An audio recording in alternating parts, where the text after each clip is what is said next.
This is April 15, 2022. We're at 391 Spruce. USA installation is here. We are talking about what we need to prep before we do the next step.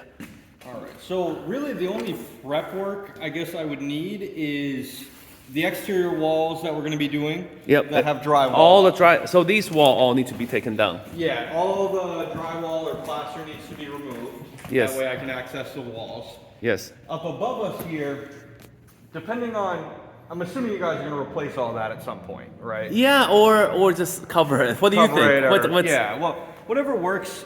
I was going to say, you know, I would prefer if there was something up on the rafter that I could blow fiberglass on top of. Okay. Tell me more. Like what kind of material?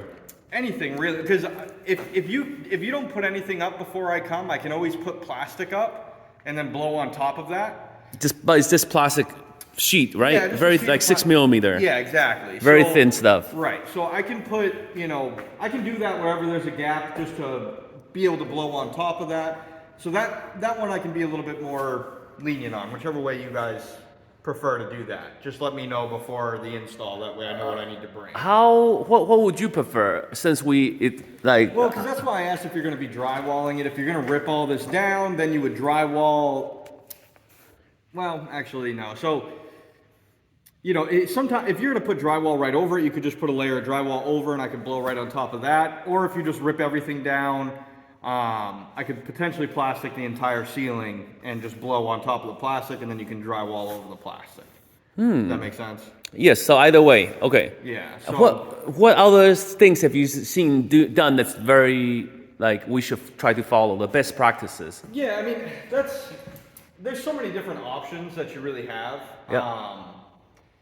Whether it's just, you're going to have to put something up over this ceiling at some point. Yes. So I would say the best thing you could do is just drywall and then blow on top of that with fiberglass. Okay. But like I said, whether you do that or not, I can just plastic it and blow. But plastic would be extra cost, right? Probably. It would be a minimal amount. It wouldn't be a ton. Yeah. Okay. I would honestly probably just want to. I usually don't charge for plastic, but with how high the ceiling is, I would want to at least charge for the labor, because it's going to take a lot of time for me to plastic the whole ceiling before blowing up there. But yeah, that's about it. The only other piece that I would be concerned about for you guys is where that little curve is on the ceiling there. Yes. Because that's up against the wall, and there's wall cavity behind that, you're going to want to remove that as well, so I can put fiberglass in this wall as well. Does that make sense? Yes. All that curve, which is right here, right? Yes. Yes, Exactly. the curve. Yep. Exactly. But other than that, that's pretty much it. Okay. Yeah. I think that's about all. Thank you. No worries.